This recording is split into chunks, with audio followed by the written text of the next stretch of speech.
video is going to be another horror video, my favorite kind of video to record. I did a lot of preparation for today's video, a lot of reading, a lot of research. So yeah, today we are going to be discussing, or rather, I'm going to be narrating the real, true cases of the Warrens. And if you're into horror, I am very sure you know the Warrens, right? So, maybe a bit of a history of the Warrens first. So, I have my laptop here and I already prepared my script with the history of the Warrens to give you a bit of a context. And we have 9 stories today. These stories are very long, much longer than the usual length of videos that I do, so because these stories are so interesting that I did not want to leave out any detail, so each story is very long, so I may break this video into I may do a 2-part video instead of narrating all 9 cases in one video. I think it will be too lengthy, so let's see how it goes, because I'm not sure how long it's going to be, so let's see. Okay, so let's start with a bit of history about the Warrens. So like I said, the name Ed and Lorraine Warren is one that resonates with many of us in the world of the paranormal. Their careers as demonologists, clairvoyants, and paranormal investigators, it spanned over 5 decades, leaving behind a legacy that still haunts the world today. Okay, so a little bit about Ed Warren. He was born in 1926 and he was a self-taught demonologist, though he never received formal training in the occult or the paranormal. He claimed to have been drawn to the supernatural since childhood, and he spent much of his life studying demonic forces and the unknown. And Lorraine Warren, she was born in 1927 and she had an extraordinary gift as a clairvoyant and medium. She could see spirits and sense their presence. Lorraine's psychic abilities were often described as being key to the Warrens' investigations, as she could communicate with the spirits of the deceased, helping to guide their investigations. So, together, both of them, the Warrens, they formed a unique partnership with Ed's knowledge of demonology, and Lorraine's psychic abilities allowed them to investigate some of the most frightening paranormal phenomena imaginable. And in 1952, both of them co-founded the New England Society for Psychic Research, the oldest paranormal research organization in New England. And so together they investigated thousands of cases over the years and quickly gaining notoriety for their work. Like, I'm sure we are very familiar with them because their fame skyrocketed after they became involved in some of the most chilling hauntings in history, right?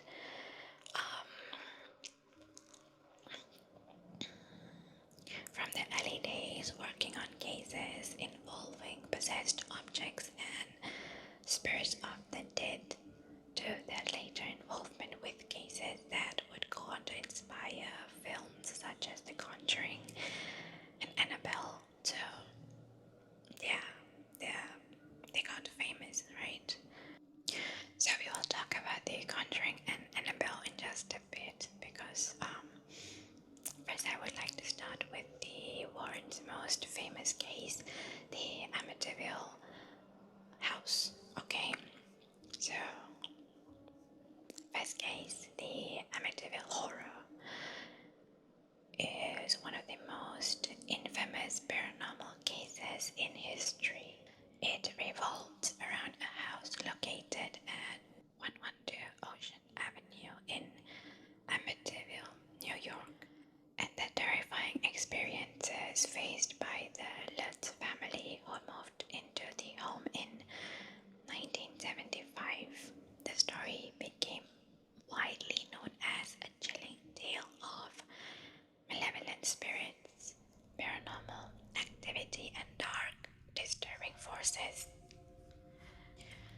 Before the Lutz family moved in, the house had a dark past.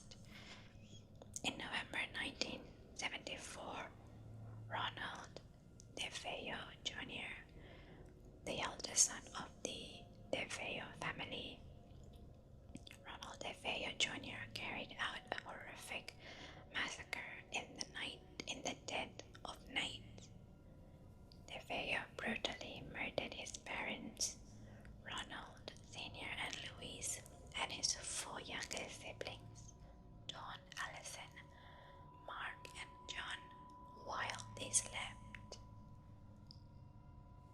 The grisly scene shocked the community and raised questions about what could drive a person to commit such a heinous act. DeFeo initially claimed to have heard voices commanding him to kill his family, but he later changed his story. Many believed that the house, with its long history of strange occurrences, played a role in influencing DeFeo's actions.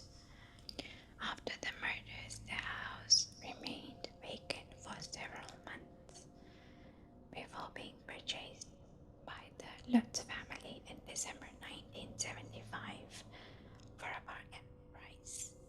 So the Lutz family consisted of George, Kathy, and Kathy's 3 children from a previous marriage, Danielle, Christopher, and Missy. After moving into the large colonial-style house, the family initially felt excited about their new home, despite its dark history. However, they would soon realize that the house harbored terrifying secrets and was far from the peaceful retreat they had hoped for. So the first signs of paranormal activity began shortly after they moved in. The Lutzes reported hearing strange noises such as doors slamming shut on their own and a foul smell that would appear without explanation. The family was disturbed by unexplained cold spots, and Kathy noticed strange dark green slime oozing from the walls and windows. So the haunting grew progressively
him to relive its dark past.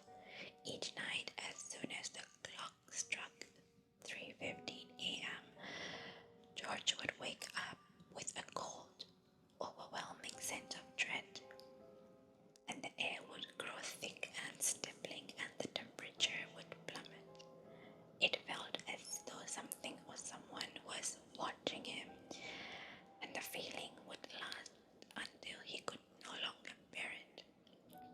The unease would make it difficult for him to fall back asleep, and when he did manage to drift off again, it was only to be awakened at the same time the next night. Okay? And then that as this bedroom incident, where one night George woke to find his wife Kathy in a trance-like state, sitting up in bed with a cold, menacing presence around her. The Lutzes experienced terrifying nightmares, and Kathy claimed to have been physically attacked with scratches appearing on her body. George reported seeing his reflection in the mirror distort, showing an older, more sinister version of himself. And then lastly, we have the Red Room. One of the most disturbing discoveries was a small room in the basement, which had been previously hidden from view. This Red Room was allegedly used as a place for satanic rituals by the Perron family and became a focal point for the paranormal activity. The room was said to emit a feeling of dread, and those who entered it reported seeing strange, unsettling visions. So after experiencing weeks of increasing paranormal activity, the Lutz family was on the brink of collapse. The house seemed to have a malevolent presence that only grew stronger the longer they stayed. George's behavior became erratic, and Kathy began experiencing severe physical symptoms, including a mysterious rash that covered her body. The children were increasingly traumatized by the terrifying occurrences, and the house no longer felt like a home, but a place of torment. In January 1976, after just 28 days in the house, the Lutz family fled in fear for their lives. They left behind most of their possessions, never to return. So then, the Warrens were called in to investigate the house, and they reported a number of disturbing findings. According to them, the house was deeply affected by dark, negative energy stemming from the gruesome murders that had occurred there. The Warrens believed that the presence of demonic forces was tied to the spirit of the Perron family and the violent events that unfolded within the walls. During the investigation, Lorraine claimed to have encountered an oppressive, malicious spirit within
Second,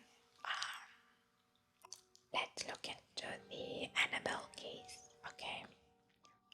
Annabelle, a seemingly innocent, raggedy and doll, became the central figure in a haunting that involved dark forces, malevolent spirits, and dangerous entities. Though the doll itself appears harmless, its true nature is far more sinister, making it one of the most notorious paranormal objects in history. Okay, so the story begins in the 1970s when a young nursing student named Donna received the doll as a gift from her mother. Donna and her roommate Angie were excited at first to have the doll in their apartment. However, what began as a quirky addition to their home soon took a terrifying turn. They had no idea that their innocent possession would become a vessel for evil. When she received the doll as a gift from her mom in 1970, it wasn't long before strange things began to happen. So this doll was no ordinary toy. It would move on its own, changing positions and locations in the apartment. Initially, Donna and Angie thought it was simply a case of forgetting where they had left the doll, or perhaps a prank. But as time went on, the behavior became more troubling. At first, the doll would move from one spot to another without explanation. Then Donna began finding little notes around the apartment. The notes written in what appeared to be childlike handwriting said things like, "Help me," or "I am Annabelle." These messages seemed to appear without any explanation. Donna and Angie became increasingly disturbed as the incidents escalated, and soon they were convinced that something more sinister was at work. As the days passed, the activity grew more intense and terrifying. The doll didn't just move on its own anymore. Donna and Angie would come home to find the apartment in disarray, as though something had been ransacking the place. The apartment also began to feel unusually cold, even though the thermostat was set to a comfortable temperature. One of the most unsettling experiences occurred when Donna came home to find the doll sitting upright in a chair despite having been left lying down earlier. But things took an even darker turn when one of the roommate's friends, a man named Lou, had a terrifying encounter with the doll. One night, Lou woke up to the feeling of something choking him. He claimed to have been physically attacked by an unseen force, and the doll was in the room with him at the time of the attack. Lou also reported that on a separate occasion, the doll had left scratch marks on his chest deep enough to cause bleeding. This marked the point where Donna and Andy realized they were dealing with something far beyond just an inanimate object. They were being tormented by an evil force. So desperate and terrified, they contacted a medium to try and understand what was happening. The medium held a seance, and during the session, it was revealed that the doll was inhabited by the spirit of a young girl named Annabelle Higgins, who had died in the apartment building many years ago. And according to the medium, the girl's spirit had attached itself to the doll, seeking comfort and companionship. However, this explanation didn't make sense to the women. The spirit was not benevolent, it was malicious. The medium's revelation gave Donna and Angie little relief as the haunting became seance. It soon became clear that whatever force was connected to the doll was no innocent spirit, but something far darker and more dangerous. So at their wits' end, Donna and Angie contacted renowned paranormal investigators Ed and Lorraine Warren. Already, the Warrens were dealt with numerous cases of malevolent entities, immediately recognized the severity of the situation. They believed that the doll was not simply haunted, it was possessed by a demonic entity. I have goosebumps again. Okay. Ed and Lorraine explained that the spirit that had attached itself to the doll was not that of a young girl named Annabelle, but rather a demonic force posing as one.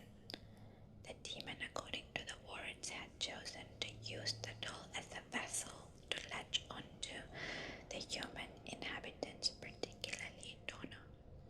The demonic force was attempting to take over their lives and ultimately cause them harm. Ed and Lorraine took immediate action, removing the doll from the apartment and placing it in a special glass case they had built for her. The case was blessed and the doll was kept at the Warrens Occult Museum, inscribed with a warning, "Positively do not open," where it remains to this day. You know,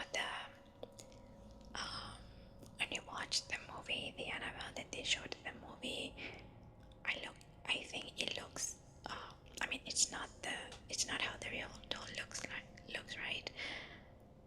The doll in the Annabelle movie looks more scarier than the actual real doll. The actual doll, based on the case, it looks very innocent, like even cute, even.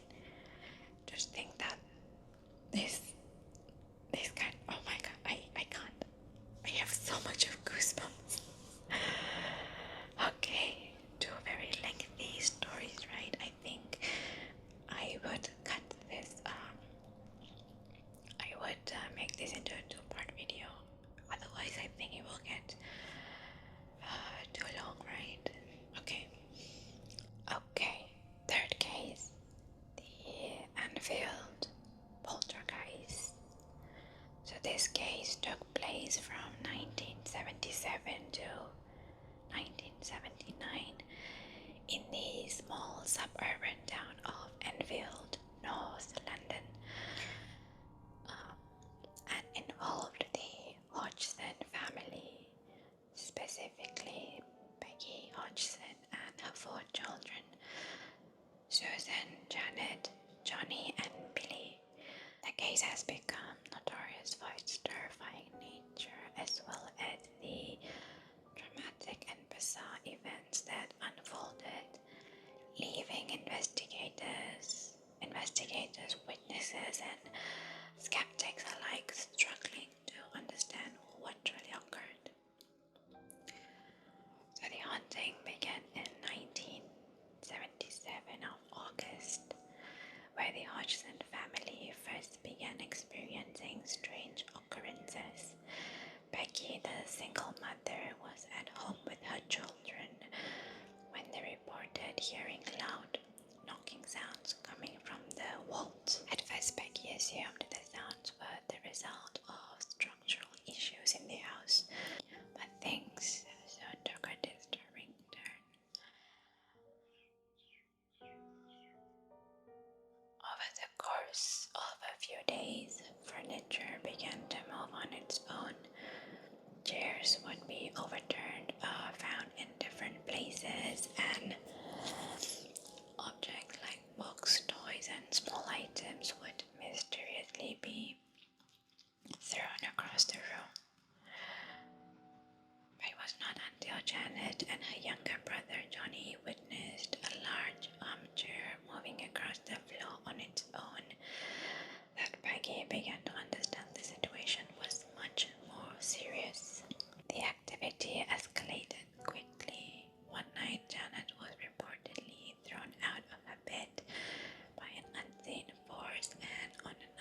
investigation, a large dresser appeared to slide across the floor without explanation.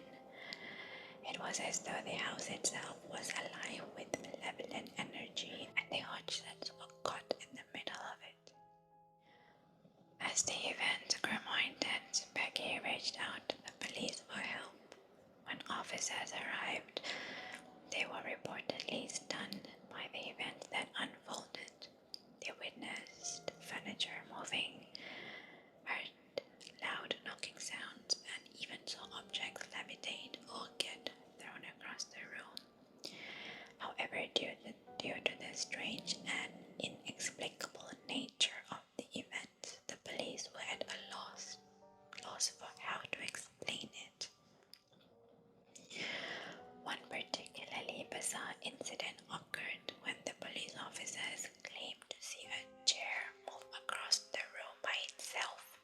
While they were standing in the kitchen, the chair was reportedly sliding on the floor with no one near it, and the officers were left speechless.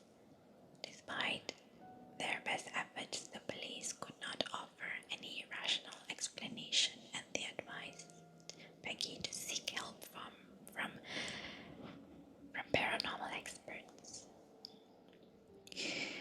While the haunting seemed to affect the entire family, it was Janet who appeared to be the central figure in the events. The activity seemed to intensify whenever she was around, and she became the target of some of the most terrifying incidents. In one of the most infamous incident, Janet was seen levitating several inches off the ground, seemingly suspended by an unseen force. The witnesses, including her mother Peggy and various reporters who arrived at the scene, described the levitation as both terrifying and unexplainable. Janet was reported to be unconscious or in a trance-like state during these episodes, and she would later have no memory of what had occurred.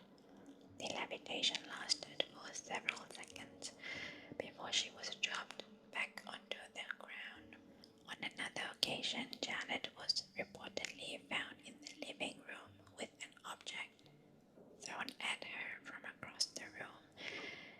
When investigators examined her, they found that she had sustained bruises, deep scratches, and even bite marks that seemed to have appeared out of nowhere. Janet's behavior became increasingly erratic, and she began speaking in a deep, guttural voice that was not her own. Though this voice would later be identified as belonging to a man named Bill Wilkins, a deceased former resident of the house. In an attempt to uncover the source of the disturbances, the Hodgson family sought the help of a psychic medium. The medium claimed to communicate with a spirit named Bill Wilkins, who revealed that he had lived in the house before the Hodgsons and had died there. The medium conveyed that Wilkins was angry and confused, unable to move on due to his tragic death, and that his spirit had latched onto Janet as a vessel to continue his existence. However, the situation took a darker turn. The spirit of Bill Wilkins was not as benign as it first appeared. As the paranormal activity intensified, Janet reportedly began to speak in Wilkins' voice, and the haunting became more violent. The spirit's behavior was increasingly malicious, and the family began to fear for their safety. In 1978, after hearing about the disturbing events in Enfield,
only movie, or I think there is another TV series. I'm not entirely sure.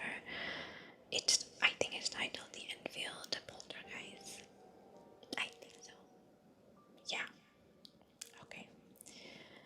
Very long, lengthy stories. I hope you're enjoying it and not bored. Okay, like I told you in the beginning, I actually have 9 of these cases, but since I don't want this video to be too long, we will stop with the 4th story for this video, and I will continue the 5 cases in the next video, okay? Okay. 4th and last case for today, The Conjuring, which is the haunting of the Perron family, okay? Oh my god, the movie Conjuring, I swear it terrifies me, like, it seriously terrifies me, like, the first time I watched it, I was super scared, like, terrified. Okay, let's get to it, okay? Okay, this case revolves around the real-life experiences of the Perron family who were tormented by a powerful and malevolent spirit in their farmhouse in Harrisville, Rhode Island in the 1970s. Okay. The Perron family, Roger and Caroline, and their 5 daughters, Andrea, Nancy, Christine, Cindy, and April, moved into their new home, a secluded farmhouse in Harrisville in 1971. The house, built in 1736, was charming but had a dark history that their family knew little about. The parents hoped to start fresh in a rural setting, away from the hustle and bustle of city life, but they quickly realized that the house was anything but peaceful. At first, the family experienced small unsettling occurrences, such as strange smells and inexplicable cold spots and the occasional flickering of lights. However, things soon escalated. Doors began shutting, slamming shut on its own. Windows rattled and the furniture moved by itself. The family initially thought the house was merely old and creaky, but the disturbances became too frequent and intense to ignore. In the early days of the haunting, the family began to notice the presence of an unseen force that seemed to stalk them. They would hear strange noises, including footsteps when no one was around, and feel cold, ghostly presences near them. As time went on, the supernatural activity grew more intense. Caroline, the mother, began experiencing strange, violent physical symptoms. She would wake up with bruises and scratches on her body with no explanation as to how they had appeared. The disturbances were no longer confined to odd noises and moving objects. The family felt as though they were being actively attacked by a malevolent force. The children were also deeply affected. One night, Christine woke up to find a dark, shadowy figure looming over her bed. The figure was tall and impressive, with glowing red eyes that burned through the darkness. She screamed, but the figure vanished before her eyes. Later, her sisters reported seeing the same shadow lurking in the corners of the rooms. As mentioned earlier, Caroline herself was not immune to the terror. She was frequently struck by unseen hands and her health began to deteriorate. As the malevolent force continued its assault on her, she experienced violent fits, losing control of her body as though something was trying to possess her. So desperate and frightened, the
possess Caroline and use her as a vessel to carry out its dark will. The Warrens eventually decided that the only way to save the Perron family was to conduct a full exorcism to drive the spirit out. With the help of a local priest, they performed the ritual in the hopes of ridding the house of its dark presence. The exorcism was intense, with the spirit fighting back against the priest and the Warrens every step of the way. During the process, Caroline was violently thrown across the room and her body was wrecked with fits and contortions. The house itself seemed to shake with the power of the struggle. After a prolonged battle, the exorcism was finally successful and the entity was driven from the house. Yeah, multiple costumes. If you haven't watched the Conjuring, I think was released in 2013, a long time ago, but oh my god, so scary and unsettling. Maybe I will watch it today after this video.